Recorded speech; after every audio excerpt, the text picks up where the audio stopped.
Hello mga beshi, may nakita nga ako sa TikTok na magandang pasyalan daw, magandang cafe at malaki sa San Fernando, Pampanga. Ang Lalas Garden Cafe, ayan, pinuntahan nga po namin. Ayan, malawak ang kanilang parking at dyan sa bungad, meron siyang pa-fake grass para kung meron kayong makasamang bata at kung may mga toddlers kayong kasama, ay makakapaglaro sila, mapagtatatakbo sila hanggang sa third floor, ay meron din silang ganyan. At saka marami talaga silang mga tables na talagang sa labas, hanggang sa labas. Kung maraming tao ay ma-occupy talaga lahat. Ayan mga beshi. At saka yung kanilang second floor ay napakaganda din.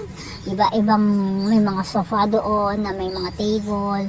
Talagang pagka nagkape ka at gusto mo mag-relax, maganda. Yung bang tambay-tambay lang, ganon, maganda. Magandang tambayan, magkape-kape ka lang, tapos tambay-tambay, o diba, sarap buhay. Char. Ayan, tapos may iba-ibang silang mga breads na ino-offer dyan. Ayan mga besh. At saka may mga cakes sila. Tsaka meron din silang pasta at rice meal. Ang in-order nga namin is yung teriyaki chicken. Ayan, panalo talaga ang lasa, masarap, at yung mga pasta nila masarap. Sa coffee nila, sakto lang. Ang kanilang vegetable salad, sakto lang. Pero ang place nila talaga is panalo. Kasi dinadayo po talaga ang lugar na yan. At saka fully air condition, hindi kayo papawisan kahit na magkape kayo na magkape mga beshi. Hindi kayo papawisan.